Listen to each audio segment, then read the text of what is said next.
महाराष्ट्र के चुनाव को लेकर के लगातार परत दर परत कई खुलासे होते जा रहे हैं। कई बड़े सनसनीखेज आरोप अब सामने आ रहे हैं और ऐसे में एक बड़ा गंभीर आरोप निकल करके सामने आया है, जिसमें सुप्रीम कोर्ट के अभी अभी रिटायर हुए चीफ जस्टिस डीवाई चंद्रचूड़ साहब का नाम सामने आया है।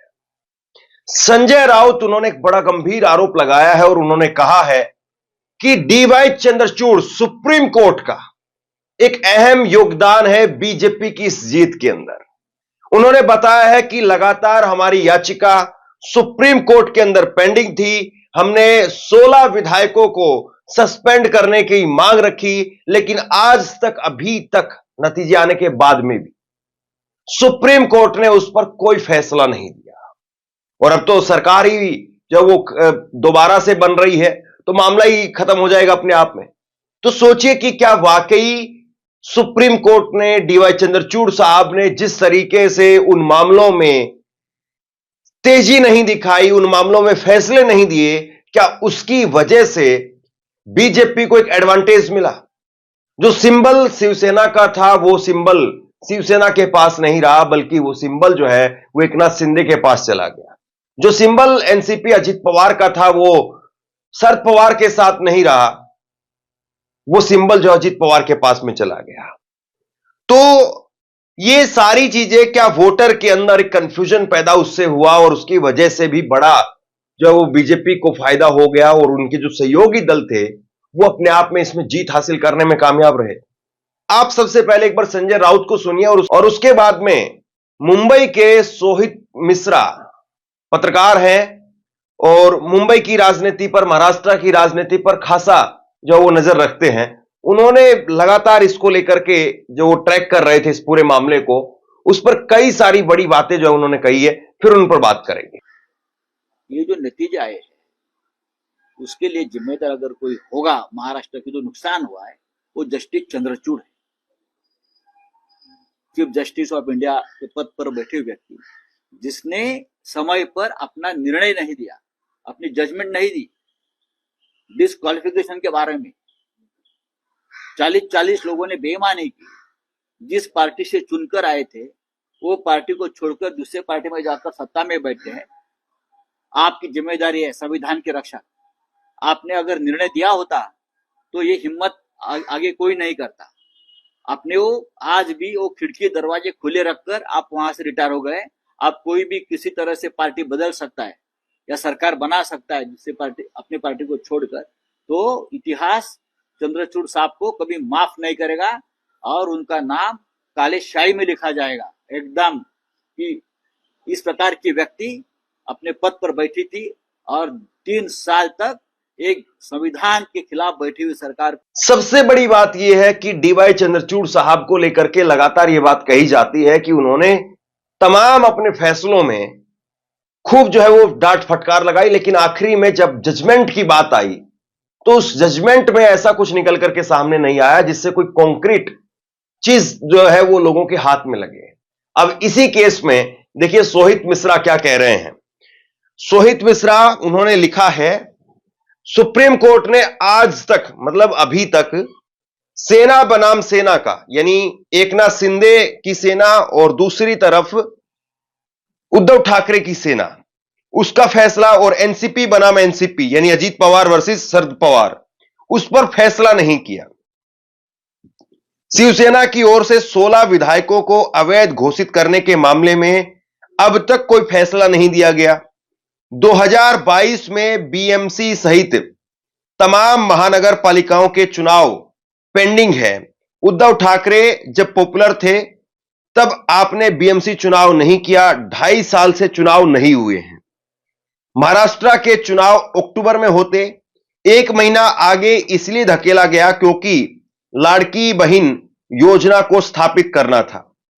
अक्टूबर में ही सरकार ने नवंबर के 1500 रुपए दे दिए ताकि जनता के पास में ज्यादा पैसे जाएं वोटिंग से पहले। चुनाव घोषित होने के एक दिन पहले मुंबई के टोल मुफ्त किए गए। पूरी जानकारी शायद सरकार के पास में पहले थी कि आचार संहिता लगने वाली है।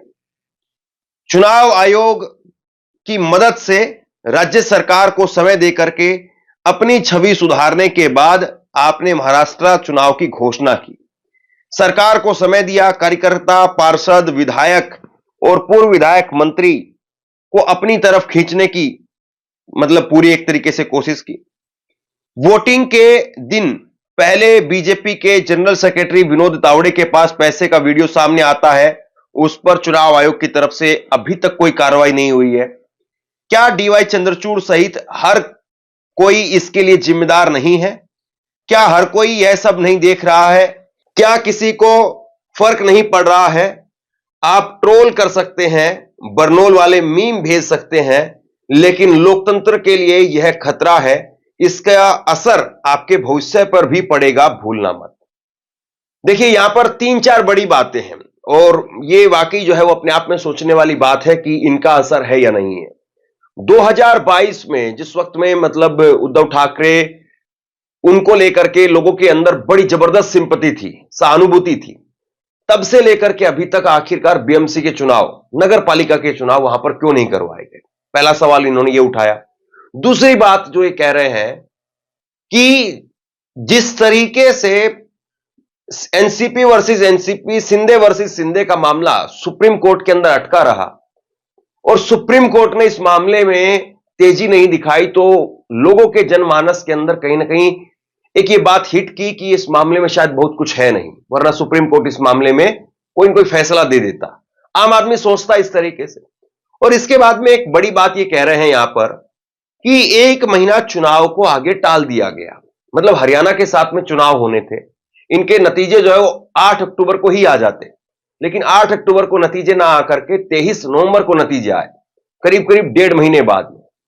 तो ये 1.5 महीना जो मिल गया और उसमें हरियाणा की जीत के बाद में कार्यकर्ताओं में, नेताओं में, लोगों में एक जोश भर दिया गया। तो क्या ये सारी पूरी क्रोनोलॉजी है कि आपको हरियाणा में जिताना था, आपको पता है कि हम हरियाणा को जो है जितवा देंगे, जीत जाएंगे, और और उसके बाद में जो है आपको ये पता था कि भाई बीजेपी उसका फायदा लेगी, और वहां पर आपका जो कार्यकर्ता है, नेता है, जो बिल्कुल निराश हो गया था, जिसकी 48 में से केवल 17 सीटें आई थी, सिर्फ 32% का वोट शेयर, उसके 32% की स्ट्राइक रेट थी भाजपा की, लेकिन आज वो भाजपा 89 उसकी स्ट्राइक रेट है। मतलब 3 गुना ज्यादा बीजेपी का 5 महीने के अंदर स्ट्राइक रेट बढ़ गई। लाड़की बहन योजना का जो पैसा वो एक्स्ट्रा पहले से भेज दिया गया। एक दिन पहले चुनाव की घोषणा होने से पहले मुंबई में आसपास के इलाकों में टोल फ्री कर दिए गए, कई सारे टोल जो है वो फ्री कर दिए गए। तो ये सारे बड़े फैसले ऐसे हैं जो बिल्कुल आखिरी में हुए, और ये आखिरी में हुए फैसले, वो समय अगर चुनाव आयोग नहीं देता तो इतने सारे काम नहीं हो सकते थे। तो पहला तो वहीं पर, और अगर चुनाव आयोग से पहले सुप्रीम कोर्ट ने अगर अपना काम कर दिया होता तो शायद नौबत वहां तक भी नहीं आती। बाकी आप बताइए कि आप महाराष्ट्र में जो नतीजे निकल करके सामने आए हैं, क्या वाकई वो आपके लिए हैरानी पैदा करने वाले हैं? क्या आपको लग रहा है कि महाराष्ट्र में जो चुनाव के नतीजे सामने आए हैं वो बहुत हैरान करते हैं, सरप्राइज करते हैं, या आपको लगता है कि नहीं, बिल्कुल इसमें कोई चौंकाने वाली बात नहीं है, यही महाराष्ट्र का मैंडेट था? अब ये बात जो कई सारी जो बातें निकल करके सामने आ रही है, उसमें ये बात जो गले नहीं उतर रही है कि आखिरकार ऐसा कैसे हो सकता है कि 4 महीने पहले जो जनता नरेंद्र मोदी के नाम पर वोट नहीं देती है, वो जनता आखिरकार बीजेपी के 145 में से 132 कैसे जो है वो विधायकों को जितवा सकती है? मतलब जो मोदी को जिताने के लिए वोट नहीं दे रहे थे लोग, वो बीजेपी के ऐसे नेता जो कि अभी अभी आए हैं दूसरी पार्टियों से, कुछ अपनी पार्टी के हैं, उनको जिताने के लिए आखिरकार कैसे वोट कर रही है? तो ये बड़ा सरप्राइजिंग है। कल भी मैंने लगातार आपको आंकड़ों के साथ में चीजें बताई थी कि वोटिंग परसेंटेज 4 महीने पहले जो बिल्कुल एक तरीके से जो है वो बीजेपी के लिए बहुत जो है वो खतरनाक संकेत दे रहा था, वो एकदम इतना जंप करके कैसे चला गया? तो महाराष्ट्र चुनाव को लेकर के क्या आपको लग रहा है कि सुप्रीम कोर्ट से लेकर के और चुनाव आयोग तक हर कोई जिम्मेदार है? भाजपा की जीत में इन सब का भी एक विशेष योगदान है? आप क्या सोचते हैं? नीचे कमेंट बॉक्स में लिख करके जरूर बताइए। इस वीडियो को शेयर कीजिए और इसी तरह की तमाम खबरों के लिए ऑनलाइन न्यूज इंडिया को सब्सक्राइब कीजिए। आपका बहुत बहुत धन्यवाद।